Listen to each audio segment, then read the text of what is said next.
LAPD's Rampart division was one of the deadliest street gangs in Los Angeles. During the 1990s, Rampart gained a reputation for being vicious criminals that abused their power, community resources against street hoodlums. Anti-Gang Crash Unit was an undercover task force dedicated to combating street gangs in Los Angeles. Officers patrolled Rampart, which was 8 square miles of about 30 different gangs, ranging from MS-13, the Mexican Mafia, and various subcliques. They were a specialized police force that didn't wear uniforms or follow the rules. Instead, officers were let loose on the streets to track down gang activity using any means necessary. It was very common for Rampart officers to plant evidence and falsify police reports to cover up their own crimes. Crash Unit was a fraternity that selected the best officers in LAPD. Once initiated into the task force, officers were shocked at how corrupt the organization really was. Many joined the division wanting to make a positive change, but ended up doing so much dirt they became no different from the criminals they were arresting. In the late 1990s,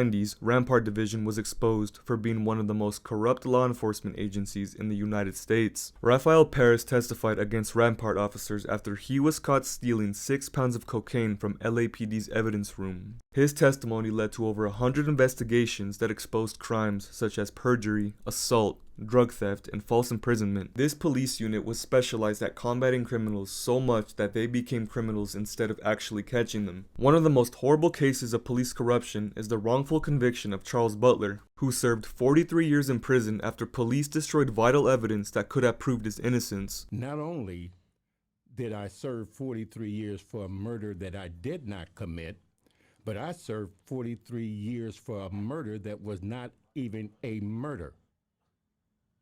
There was no murder.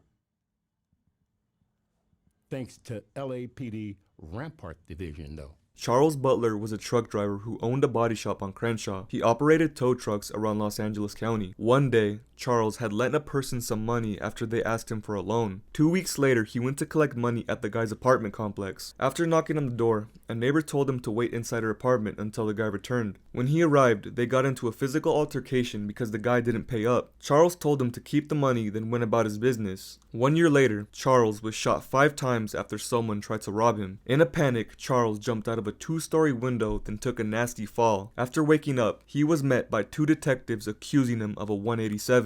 California Penal Code number 187 is code for unlawful killing of another human. Charles was talking to police under the impression that they were talking about the 187 relating to him because he had just been shot.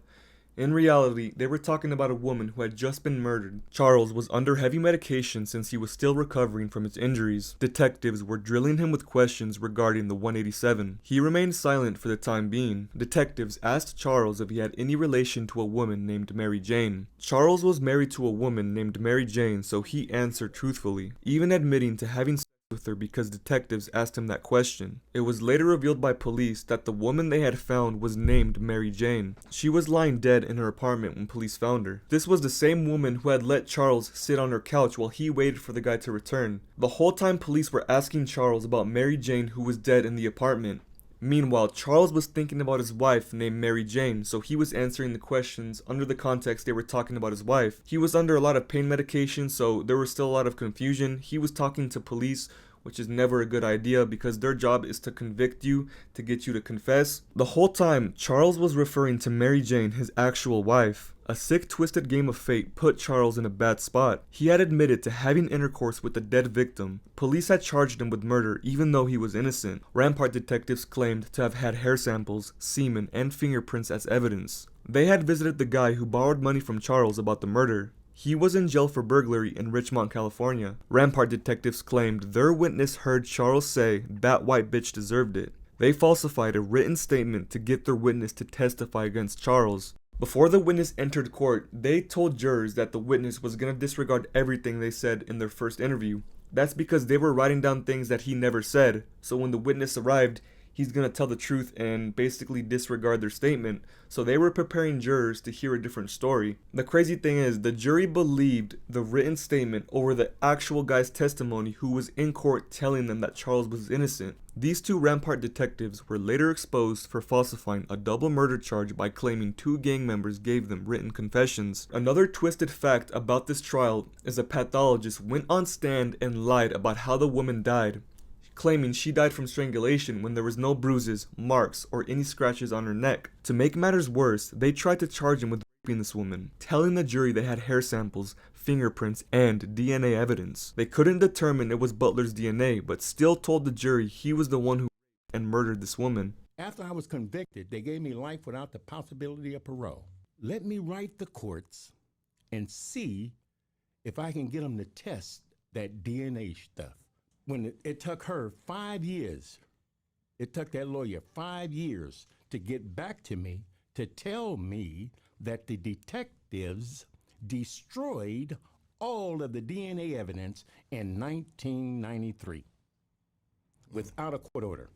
He went to prison in 1984 and was released in 2024. I'm gonna link a podcast you guys need to watch. This was released 1 month ago, and Charles Butler is free. This next testimony is going to share the mindset of a Rampart officer during the 1990s. Confessions of a former Rampart crash officer, Ruben Palomares. Ruben Palomares, a former LAPD officer of the Rampart crash unit, served 16 years in prison for organizing home invasions. Ruben, along with other Rampart officers, would conduct illegal searches only to beat up and rob drug dealers. Before becoming a police officer, Ruben Palomares grew up in the Los Angeles area as an amateur boxer. He grew up in the toughest neighborhoods in LA without a father figure. Ruben had aspirations to become a professional fighter. His coach was an LAPD officer that mentored him throughout his youth. In 1993, Ruben joined the police academy, receiving tactical firearms training along with certification to become a police officer. He patrolled South Central LA where he learned the ins and outs of policing.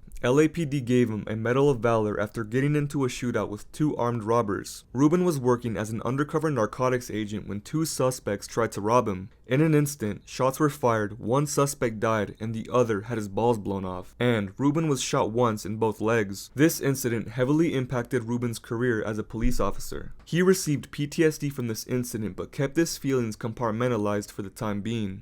Rampart Division recruited Ruben because he was recognized as an officer that didn't fold under pressure. He joined Rampart's anti-gang crash unit with hopes of making a positive impact. His unit was tasked with monitoring gang activity, locating high-profile gang leaders, and tracking down drug distributors. He explained, in order to catch criminals, you need to think like one. Crash unit officers were expected to bend the rules and keep secrets within the organization. Ruben was assigned to MS-13, a notoriously violent street gang known for committing murders, selling drugs, and robbing people. Rampart officers became equally as aggressive as the criminals they were trying to catch. Ruben explained that people were too afraid to ask for help when they became victims of gang violence. Rampart officers took matters into their own hands by doing things off record. Officers would fabricate police reports, plant evidence, and use excessive force when dealing with gang members. Ruben hated gang members because he viewed them as bullies who only acted tough when around other people. Add this with the fact that Ruben had undiagnosed PTSD, would regularly see horrific crimes such as murder, R-word, death. The hardest part of being a Rampart officer is dealing with PTSD and constantly being exposed to horrific crime scenes. Ruben explains how officers in Rampart would become callous after witnessing death on a daily basis. Ruben became angry at the system he worked for because other officers began exposing what went on inside the department. Fed up with Rampart Division, Ruben spiraled out of control by deciding to rob drug dealers to make extra money. He contacted one of his informants asking for information about a possible stash house. Ruben convinced other officers to help him rob a safe house. They secured an address, then raided a stash house without a search warrant. These were basically organized home invasions where they would go up to a random residence. He would flash a warrant, a badge, something to open the door.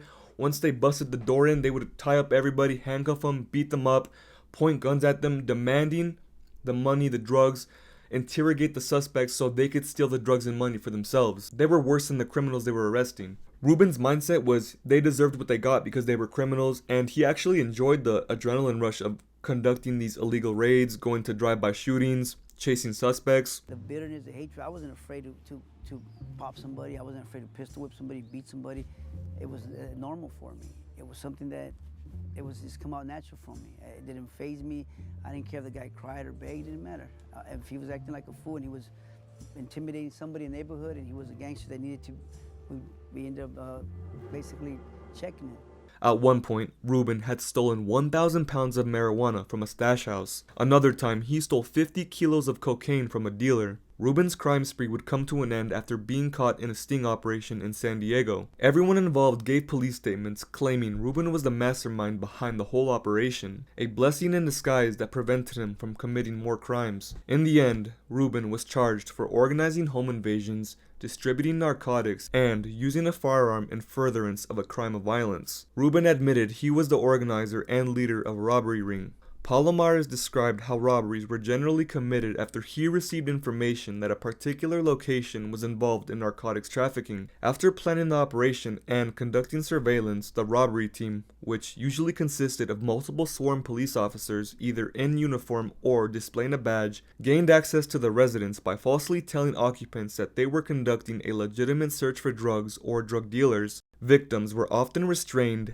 handcuffed, threatened, or assaulted during the search. The assaults included firing a stun gun at a victim, striking victims with police batons, and putting a gun in the mouth of a victim. When the group stole narcotics, they would use civilian co-conspirators to sell the drugs, then split the profits among themselves. Ruben Palomares was given 16 years in prison, then released in 2016. Ruben now dedicates his life to helping police officers with PTSD, using his experiences to help police officers struggling with mental health. Another person who exposed Rampart Division was Rafael Perez. His testimony led to over 100 investigations that exposed crazy-ass crimes. Rafael Perez was a key figure in the Rampart scandal because he was the one who exposed the department for corruption. The only reason he testified against Rampart officers was because he was caught stealing 6 pounds of cocaine from police evidence. Before joining Crash Unit, Perez became an LAPD officer in 1989. He was a model officer that made over 100 legitimate arrests. After his first year, Perez joined an undercover unit dedicated to arresting drug dealers.